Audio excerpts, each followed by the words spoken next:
Class 7th, chapter 11. Price of necklace. Females like ornament very much. Can you write some name of female ornament? Females को ऐसा माना जाता है कि ornament काफ़ी पसंद होते हैं, तो कुछ ornaments के नाम लिखिए जो female के लिए ही होते हैं. Peri, it was her name. Like most of women, she longed for all the luxury of life, love and prestige. Peri नाम था उसका, किसका, जिसके बारे में जो हमारी स्टोरी का मेन कैरेक्टर है. तो अन्य महिलाओं की तरह उसको भी ये लग्जरी लाइफ पसंद थी, एक प्यार, प्रेस्टीज, मतलब अपना अच्छी एक जीवन उसको चाहिए था. बट शी हैड नन, लेकिन उसके पास इसमें से कुछ भी अवेलेबल नहीं था. She was stunning beauty but born in a medium class family of clerk. बहुत सुंदर थी देखने में तो, लेकिन एक थोड़ा सा मीडियम क्लास फैमिली में पैदा हुई थी. She was married to two petty clerk Sam in a company's office. उसकी शादी हुई एक क्लर्क से, सैम जिसका नाम था, वो भी कंपनी में क्लर्क थे. He was neither rich nor distinguished. वो ना तो अमीर था ना कुछ उसमें स्पेशलिटी थी.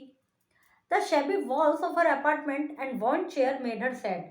जो उसके अपार्टमेंट की गंदी गंदी दीवारें थी और क्या कहते हैं उसको, टूटी फूटी सी चेयर्स थी, इन सबसे वो उदास होती थी. There were no silk curtain and no rich dresses और jewels, neither dance parties nor clubs. ना तो अच्छे अच्छे कपड़े थे, मतलब वो कर्टेन थे, सिल्क के कर्टेन सुंदर सुंदर से, ना कोई डांस था, ना कोई पार्टी थी, ना कोई क्लब था. एक मतलब सिंपल सा उनकी लाइफ थी, जैसे कि मध्यम वर्गीय फैमिलीज में होती है. शी हैड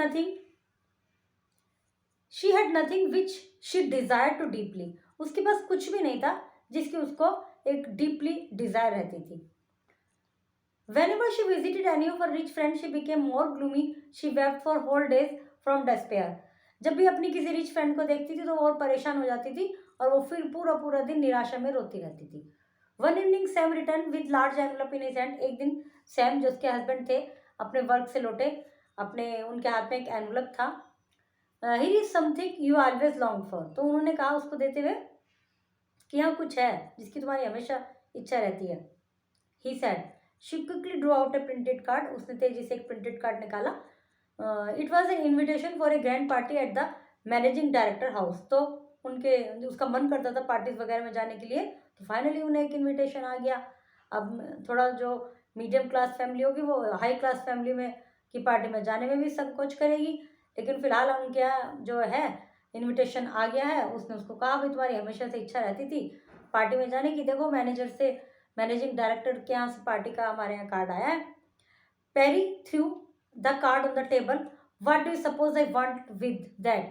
पेरी ने कार्ड को टेबल में फेंका. क्या लगता है तुम्हें, क्या करूंगी मैं इसका. But darling do you know I got it after much effort. उसने कहा कि भाई डार्लिंग ये तुम्हें पता होना चाहिए, मुझे तो बड़ी एफर्ट के बाद मिला है ये. Few employees receive the invitation. बहुत ही कम एम्प्लॉयज को ऐसे इन्विटेशन मिलते हैं, मतलब सीनियर्स के यहाँ, ऑनर्स के यहाँ बहुत ही कम उनको मिलते हैं इस तरह के इन्विटेशन.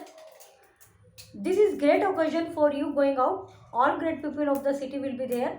ये तुम्हारे लिए बहुत अच्छा ओकेजन है, ऐसी जगह पे जाएंगे, शहर के सभी ग्रेट पीपल वहाँ होंगे.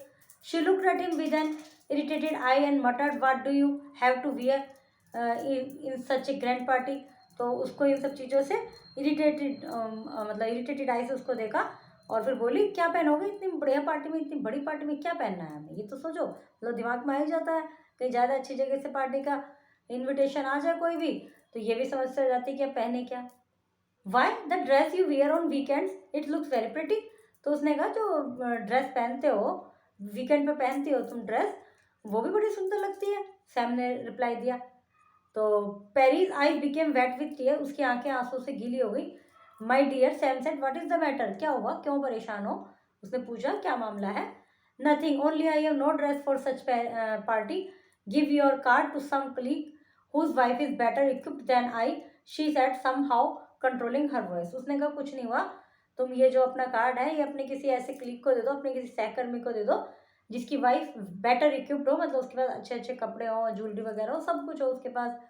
और किसी तरह से उसने अपने आप को, अपनी वॉइस को कंट्रोल किया. उसे गुस्सा तो आ रहा था, दुख भी हो रहा था, परेशानी तो पूरी थी, लेकिन जैसे तैसे उसने कंट्रोल किया अपने आप को. He was grieve but answer let's see Perry how much would a suitable dress code something that you could wear on the other occasion also. तो उसने कहा, वो भी परेशान हो गया, लेकिन उसने आंसर दिया, सुनो सोचते हैं कोई ड्रेस खरीद ले, कितने की आएगी कि जिसको तुम इस पार्टी में पहन लो और कहीं एक आध ओके मतलब और भी एक दो ओकेजन पे पहन लेना। She reflected for some second, कुछ सेकंड वेट किया उसने।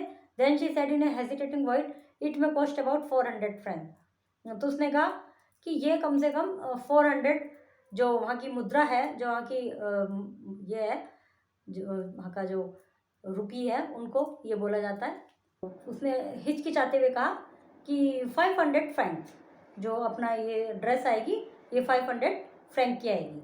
ही turn a little pale, he had just that much of money with him, he had saved it for his hobby. अब वो ये सुन के थोड़ा एकदम जैसे कहते हैं ना पीला पड़ गया, परेशान हो गया, टेंशन में आ गया, क्योंकि उसके पास इतना नहीं था पैसा जो उसने सेव किया हुआ था। But he love Perry more than that, और जो उसने कुछ बचाया हुआ था वो अपनी हॉबीज़ के लिए बचाया हुआ था, कुछ उसके शौक। सो ही एग्रीड फॉर द अमाउंट। और लेकिन फिर भी वो पेरी को बहुत प्यार करता था, वो चाहता था भाई ये परेशान ना हो, ये खुश हो जाए, पार्टी में चली जाए, इतनी मुश्किल से तो किसी पार्टी का हमें इन्विटेशन मिला अच्छी पार्टी का। तो उसने वो तैयार हो गया उस अमाउंट को उसके ऊपर खर्च करने के लिए। The day of the ball approached, Perry's dress was ready but she look sad. वो दिन फाइनली आ गया कि भाई उसकी ड्रेस व्रेस तैयार हो गई और उनको जाना था, लेकिन पेरी जो थी वो अभी भी सैड थी। Her husband asked her one evening, what is the matter with you, you seem disturb. अब उसके हस्बैंड ने पूछा, भाई क्या मैटर है, अब क्यों परेशान हो। Perry answered, you see without a jewel I shall have a poor look. उसने कहा कि कोई ज्वेलरी तो है नहीं, तो मैं गरीब सी लगूंगी वहाँ पर। There is nothing more humiliating than that in the midst of rich man. वहाँ पे जो रिच वुमेन है, अमीर औरतों के बीच में मैं केवल बेइज्जती, ह्यूमिलेटिंग से ही फील करूँगी अपने आप को। He cried out, how silly we are, cannot you ask your old classmate Amanda for some jewelry। तो उसने कहा कि अरे कितने मूर्ख हैं हम, अपनी जो फ्रेंड है, क्लासमेट है अमंडा, उससे मांग लो jewellery. Perry was overjoyed, oh yes she said, I had no thought of that. उसने कहा अरे वाह, हाँ ठीक है, मैंने तो सोचा ही नहीं इस विषय में। Her friend gave her a super necklace of diamond, उसकी फ्रेंड ने उसको एक सुपर नेकलेस दिया डायमंड का। Her hands trembled as she placed it about her neck against a dress, she was hypnotized. उसके हाथ कांपने लगे जब उसने अपनी ड्रेस पर ऐसे उसको लगाया, वो बिल्कुल हिप्नोटाइज सी हो गई, देखकर इतनी एक तरह से कहते हैं ना वशीभूत हो गई, बहुत ज़्यादा खुशी हुई उसको। The day of ball, the ball arrived, इसमें जो ये वर्ड यूज़ हुआ है the day of ball arrived, इसका मतलब ये है कि फाइनली वो फंक्शन वाला दिन आ गया। At the party Perry look the prettiest of all, जो पार्टी ये जो पेरी थी, जो पार्टी पेरी बन गई थी इस समय, अच्छी सी ड्रेस, इतना महंगा हार, तो वो प्रीटेस्ट लग रही थी सब में। She was full of Joy, बहुत खुश थी। All the man noticed her and asked her name, सभी लोगों ने उसको नोटिस किया, उसका नाम पूछा। The managing director himself praised her beauty, जो मैनेजिंग डायरेक्टर थे उन्होंने भी उसकी सुंदरता की प्रशंसा की। She danced with all her energy, वहाँ पर उसने अपनी एनर्जी के साथ डांस भी किया, मतलब पूरी ताकत के साथ, अच्छा बिल्कुल best performance the. Thinking of nothing but all this admiration, कुछ भी नहीं सोच रही थी वो, केवल इस एडमायरेशन के बारे में सोच रही थी जो उसको मिल रही थी। She was the focus of all direction, सब तरफ से वही सेंटर ऑफ अट्रैक्शन बनी हुई थी। Perry could stop herself at 4 in the evening, 4 बजे शाम को वो रुकी अपना सब इससे। Her husband threw around her shoulder the ordinary shawl they had carried, अब उसके हस्बैंड ने वो ऑर्डनरी शोल्डर, उसको ऑर्डनरी जो शॉल जो लेके आए थे साथ में, जैसे रास्ते में डाल के चले जाते हैं, पार्टी में जाके उतार देते हैं, तो वो उसको दिया, उसके शोल्डर पे टांगा, कंधों पर। And how they found an old cab which took them as far as their door, और फिर एक पुरानी कैब उनको मिल गई और अपने गेट डोर पर पहुंच गए। She remove the shawl from her shoulder before the glass for A final view of herself in her glory, अब अपने शीशे के सामने उसने वो अपना शॉल उतारा और सोचा एक बार फाइनल लुक देख लूँ अपना, मैं कैसी लग रही हूँ, अब तो ये कपड़े उतारने हैं, उसकी हार भी उसको वापस देना है। Suddenly she gave a cry, the necklace was not around her neck, Sam asked what happened, तो एकदम वो बुरी तरह से चिल्लाई क्योंकि वो नेकलेस जो था उसके गले में नहीं था। सैम चिल्लाया कि क्या हुआ।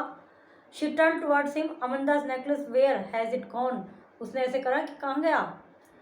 What, how is it possible, and they looked in the folds of the dress, in the folds of the clock, in the pockets, everywhere. उन्होंने ड्रेस के फोल्ड्स में जैसे फ्रिल्स होती है ना, कहीं कुछ अंदर तो नहीं गया, चला गया है, सब जगह देखा, जेब में देखा, सब जगह देखा, ये कहाँ गया?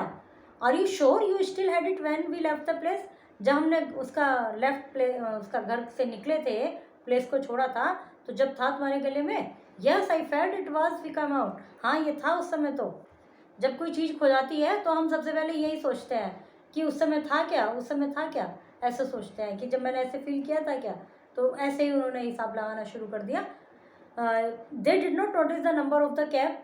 Finally Sam went to the police station to the cab offices and put an advertisement in the newspaper. उन्होंने कैब का नंबर तो नोट नहीं किया था जिसमें आया था, उनके दिमाग में आया कभी कैब में गिर गया हो, लेकिन उसने कैब ऑफिस में गया, पुलिस स्टेशन में फ़ोन किया, एडवर्टाइज दिया। ही रिटर्न इन द इवनिंग, शाम को लौटा। ही हैड डिस्कवर्ड नथिंग, लेकिन उसे कुछ हासिल नहीं हुआ। They wrote to her friend that clasps of necklace have broken, it will take some time. तो उन्होंने अपने मित्र को लिखा कि भाई थोड़ा सा उसका जो है वो लगाने वाला होता है ना, हो गया, नहीं बताया कि खो गया, उसे तो पता चल जाएगा, उन्होंने एडवर्टाइज दे दिया। तो उसने कहा कि नेकलेस का वो टूट गया, अब इसको थोड़ा सही करा के देंगे। At the end of the week they had lost all hope. Week के ख़त्म होते होते उनकी सारी उम्मीद ख़त्म हो गई। उन्हें कोई उम्मीद नहीं थी कि कहीं से कोई हमें हाथ देगा वापस, पुलिस हेल्प करेगी या कैब ड्राइवर देगा, या कुछ नहीं। Sam looked older by 5 years। अब इतना परेशान हो गया सैम कि वो बिल्कुल बूढ़ा सा लगने लगा, इसी चिंता में परेशान हो गया। Then they went from jeweller to jeweller. They found a necklace that seemed exactly like Amanda's necklace. They could get it for 36,000 franc. वे एक ज्वेलर से दूसरे ज्वेलर पर, सब जो मतलब सुनारों की दुकानों पर जाने लगे, गोल्ड स्मिथ के यहाँ जाने लगे और बिल्कुल वैसा हार ढूंढने का कोशिश करने लगे। फाइनली उन्हें एक ऐसा हार मिल गया अमंडा के हार जैसा, और जिसकी कीमत थी 36,000 फ्रैंक। तो they borrowed money from different people. बहुत सारे लोगों से पैसा उधार लिया, सबसे ले लेके उन्होंने bought the necklace and return to Amanda. सबसे नेकलेस पैसा उधार लेके नेकलेस खरीदा और अमंडा को दे दिया। Perry now lived a very hard life indeed. अब उसका जो जीवन था और ज़्यादा कठिन हो गया, क्योंकि अब तो इसके ऊपर कर्जा भी हो गया इतना सारा। They left their flat and rented a small one room set in a poor locality. उन्होंने अपना फ्लैट छोड़ दिया और एक पुअर गरीब लोकेलिटी में एक छोटे से फ्लैट में रेंट पर रहने लगे। They sent away the maid जो लगाई हुई थी उनको हटा दिया। Perry wash the dishes herself, खुद सारे काम करती थी, बर्तन धोना, देयर क्लॉथ, सोएड, लेनिन, सब कुछ ये कार्य कम करती थी, जो भी हाउस होल्ड वर्क होते हैं। She bought up the water, stopping at each landing to catch her breath. She clothe herself like a poor man. पानी भर के लेके आती थी खुद, जब थक जाती थी, जैसे कुछ वजन उठा के सांस चढ़ जाता है ना, तो रख के थोड़ा रिलीफ लेती थी, और एक बिल्कुल गरीब महिलाओं की तरह वो रहने लगी। She saved even penny, every penny she could. वो एक एक पैसा बचाने लगी थी। Sam worked evening and night. सैम दिन रात काम करता। And this life lasted for 10 years to clear are the debt with the heavy interest. इस तरह से उनको लगभग 10 साल इस सारे डेट को चुकाने में लगे, सारे ऋण को चुकाने में लगे, जिस पर कि ब्याज भी था, इंटरेस्ट भी था। तो सब उनका फाइनली सारा ऋण चुक गया। Perry looked old now. अब वो बूढ़ी हो गई थी। 10 साल तो यही हो गए, और उसके बाद इतनी गरीबी, इतनी टेंशन, तो स्वाभाविक था कि बेचारे बूढ़े हो गए होंगे दोनों। She had become a crude women of the poor house hold. वो एक क्रूड मतलब जैसे अजीब सी, रूड सी वुमेन हो गई, औरत बन गई। Her hair untidy, her skirt shabby, भद्दे कपड़े, गंदे बाल, her hands red, her voice loud, हाथ लाल, मतलब थकी हुई सी, आवाज़ भारी सी। But sometime when alone at home, she would sit near the window and think of that ball where she was focus of all attention। लेकिन इन सब के बावजूद जब वो कभी उसके पास बैठती विंडो के पास, तो वो उस क्षण को सोचती कि वो एक उसकी लाइफ का ऐसा गोल्डन मोमेंट था कि जब वो सेंटर ऑफ अट्रैक्शन थी, सेंटर ऑफ अटेंशन थी। How would it have been if she had not lost the necklace? How small a thing can ruin or save a person. अब उसके दिमाग में क्या आ रहा था कि कितना अच्छा होता कि नेकलेस ना खोता। भाई सब कुछ अच्छे से हो गया था, कपड़े तो, ड्रेस तो खरीद ही ली थी, फ्रेंड ने नेकलेस भी दे दिया था, वो ना खोया जाता तो चल जाती इनकी लाइफ, बेचारे अच्छा सा जीवन जी लेते। तो इसका मतलब जरा सी बात से ही एक व्यक्ति की लाइफ रुइन हो जाती है। वन संडे शी सा Amanda with a child in the park. एक दिन संडे में अमेंडा अपने एक बच्चे के साथ पार्क में आई। Amanda still looked young, pretty and attractive. जो अमेंडा थी वो अभी भी यंग प्रेटी अट्रैक्टिव लग रही है. Perry approach Amanda. Good morning Amanda. उसके पास पहुंची, कहा good morning. But her friend could not recognise her. लेकिन अमेंडा उसको नहीं पहचान पाई. But who are you madam? शीशा उसने पूछो कौन है आप? तो उसने कहा I am Perry your classmate. Her friend cried oh my dear Perry how have you changed. उसने कहा अरे तुम कैसे इतना चेंज हो गई हो. Yes I had a very hard time and all because of you. तो उसने कहा हाँ बड़ी मुसीबत तो हम पर बिताई है हमने और ये सब तुम्हारी वजह से. Because of me? No no I did not nothing bad to you. मैंने तुम्हारे साथ कुछ गलत नहीं किया. फिर उसने बताया you remember the diamond necklace you lent me. तुम्हें याद है वो डायमंड नेकलेस जो तुमने मुझे दिया था? Yes very well. Well I lost it. मैंने वो खो दिया था. But you return it to me. फिर उसने कहा तुमने तो मुझे दे दिया था. I return another exactly like. मैंने बिल्कुल वैसा ही बनवा के तुम्हें दूसरा दिया है. And it has taken us 10 years to pay debt of 36,000 franc and heavy interest. उसने कहा और हमें 10 साल लग गए उस हैवी इंटरेस्ट को, डेट को चुकाते हुए जो हमने तुम्हारे हार बनवाने के लिए लिया था. हमें 10 साल उसमें चले गए. You say you want a diamond necklace to replace mine. Amanda exclaim. उसने आश्चर्य से कहा कि तुम ही कह रही हो कि तुमने डायमंड नेकलेस खरीद के मुझे दिया है मेरे रिप्लेस में. तो उसने कहा yes and you did not notice the difference. तुमने डिफरेंट नोटिस भी नहीं किया. देखो हमने कितना एग्जैक्टली खरीद के दिया. दे वर जस्ट लाइक. वे इतने सेम थे. पैरी स्माइल्ड इन प्राइड. पैरी को तो खुशी हो रही थी कि देखो कितना बढ़िया करा हमने, तुम्हें पता भी नहीं चला. Amanda looked at Perry with deep feeling and took both her hands and said, "Oh my poor Perry, mine was a false one. It did not cost more than 400 francs." तो उसने कहा कि भाई वो तो आर्टिफिशियल था और वो तो 400 से ज़्यादा का भी नहीं था. बताओ, ये बता देती इनको तो इनकी लाइफ कितनी सॉर्टेड हो जाती. कितनी अजीब सी कहानी थी. Tick the correct option. Correct option को टिक करना है. Perry asked them to give his invitation card to some cliques because she had no dress and jewel for the occasion. B option है इसका. सेकंड है Perry said to Amanda, I had a very hard time and all because of you. सारा मेरा जो समय, इतना कठिन समय मैंने बिताया है जीवन का, वो सब तुम्हारी वजह से. क्यों कहा उसने ऐसा? Amanda stole the diamond necklace. The diamond necklace was of Amanda that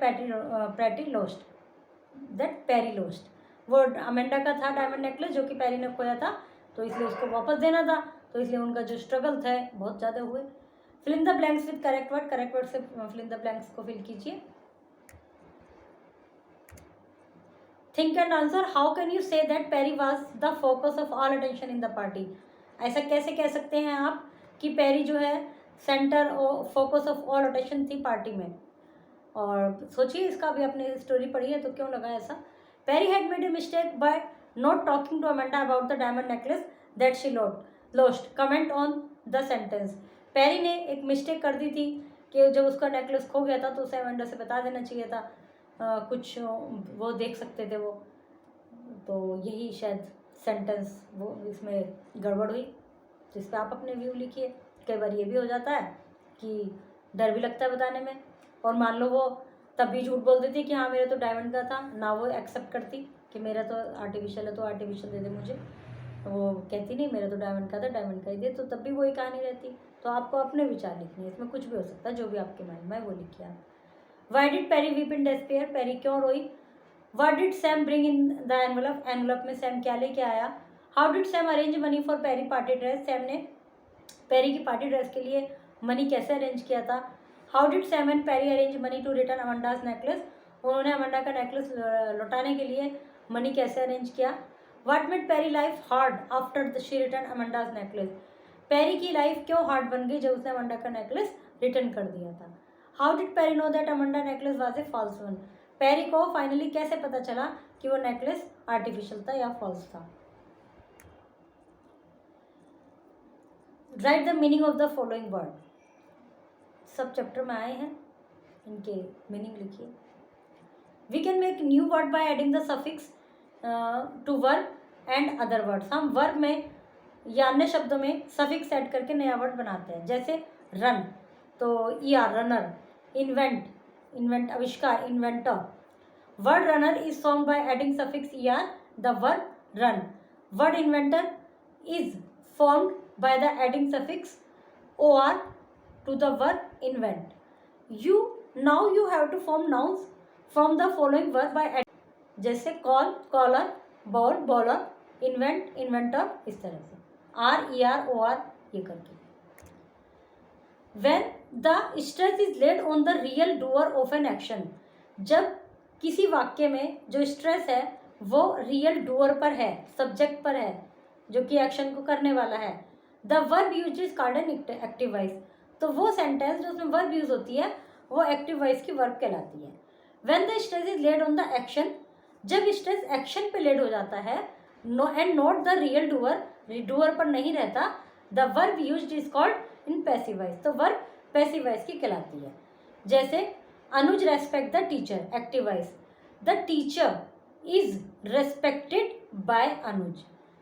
the object of the action is made subject in passive voice and it takes its own word form. जो ऑब्जेक्ट है sentence का वो subject बन जाता है, और जो subject है द रियल डूअर कम, जो सब्जेक्ट है come after the preposition by, उसको प्रीपोजिशन बाय लगाकर लास्ट में लिखते हैं. And is place at the end of the clause, clause के एंड में लिखा जाता है. The driver drives the car, the car is driven by the driver. अभी इसमें आगे रूल्स दिए हुए हैं और फिर देखते हैं कि मतलब कैसे चेंज करते हैं इनको. जैसे ड्राइव का हुआ इज ड्राइवन, रेस्पेक्ट का हुआ इज रेस्पेक्टेड. तो जब हम एक्टिव से पैसिव वॉइस बनाते हैं तो उसकी फर्स्ट कंडीशन क्या है कि हेल्पिंग वर्ब जरूर होनी चाहिए. प्रेजेंट टेंस है तो इज आर एम के साथ, पास्ट टेंस है तो वाज वर के साथ, और फ्यूचर टेंस में विल होगा उसमें बी लगा देंगे. उसके अलावा वर्ब की थर्ड फॉर्म जरूर आती है, मतलब कोई सा भी टेंस हो वर्ब की थर्ड फॉर्म यूज होती है. जैसे when we change a simple past into passive voice the verb change to was were. Past tense में वाज वर, प्रेजेंट टेंस में इज आर, और वर्ब की third form. Ronaldo kicked the ball away. Kicked इसका मतलब क्या होगा, kicked ये past tense है तो हमने क्या किया, the ball football was kicked bye away by Ronaldo. ऊपर एक्टिव नीचे पैसिव. सेकंड देखिए द बॉयज एट, एट है वर्ब की सेकंड फॉर्म, मतलब पास्ट टेंस हो गया. तो सैंडविच, अब जो हेल्पिंग वर्ब आएगी वो नए सब्जेक्ट के अकॉर्डिंग आएगी. अभी हमारा जो रोनाल्डो था वो एक बंदा था, तो इसलिए उसमें जब हम यदि जो नया ये सब्जेक्ट था, लेकिन जब नया सब्जेक्ट बनेगा जो कि अभी ऑब्जेक्ट है, जब वो आगे आ जाएगा नया सब्जेक्ट बन जाएगा तो हेल्पिंग वर्ब वो सिंगुलर है या प्लूरल है उसके अकॉर्डिंग आएगी. सेकंड सेंटेंस से देखिए द बॉयज एट, यहाँ तो बॉयज भी प्लूरल है और सैंडविच भी प्लूरल है, लेकिन यदि यहाँ पर होता the boy at the sandwiches, तो जो सैंडविचेज शुरू में आता, सैंडविचेज हैं बहुत सारे, तो हम लिखते हैं the sandwiches were eaten by the boys. और यदि सेंटेंस ऐसे होता the boys are eating sandwiches, are तो बॉयज है आर, या उसके बाद the boys are eating sandwich, उसमें ऐसा नहीं है, प्लूरल नहीं है वो, तो हम लिखते हैं द सैंडविच इज. अब जो आर की जगह हम इज कर देते क्योंकि अब जो हमारा नया सब्जेक्ट बना हम सिंगुलर या प्लूरल उसके अकॉर्डिंग करेंगे. Read the following sentence, connector showing cause. Read the following sentence. Barry started licking the boy's face as he has been trained to do that. She chose to carry the two younger ones because she thought Dinakaran would manage to run on his own. Since Dinakaran did not follow his mother in a state of confusion and fear, he headed for the safest place he knew. The words as because and since are connector. जो word हैं as है, because है, वो connector हैं, जो दो clause हैं उनको जोड़ रहे हैं. That indicate the cause of an event, जो कि कारण बता रहे हैं कि वो घटना घटी तो क्यों घटी. अब जैसे दोबारा से देख लीजिए, Barry started liking the boy face. Barry ने बॉय के फेस को लिक करना शुरू कर दिया, तो क्यों कर दिया, as he has been trained to do that, क्योंकि वो इसके लिए ट्रेंड था. She choose to carry two younger ones, वो दो यंगर वंस को लेके चल दी. क्यों चल दी, क्योंकि उसने सोचा कि दिनाकरण जो है वो मैनेज कर लेगा, वो थोड़ा बड़ा है, वो खुद चल लेगा. दिनाकरण ने अपनी मदर को फॉलो नहीं किया. इन स्टेट ऑफ कन्फ्यूजन, उसकी कन्फ्यूजन था उसको, तो उसने क्या किया, एक सेफेस्ट प्लेस पर चला गया. तो जो वर्ड है एज, बिकॉज और सिंस, ये क्या है, indicate the cause of event, ये इवेंट के कॉज को इंडिकेट कर रहे हैं. Fill in the blanks with as since because.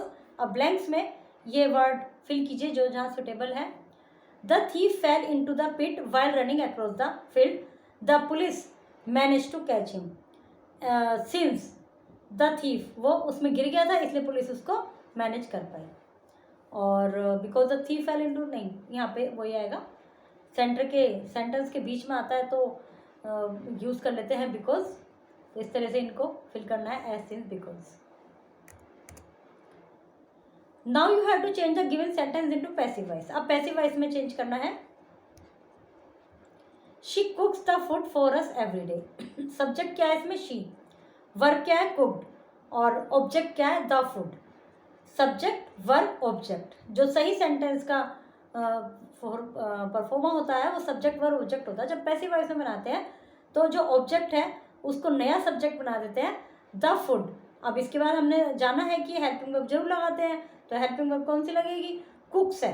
तो the food is cooked for us every day bye हर. तो इसी तरह से आपको इनको पैसिव वॉइस में चेंज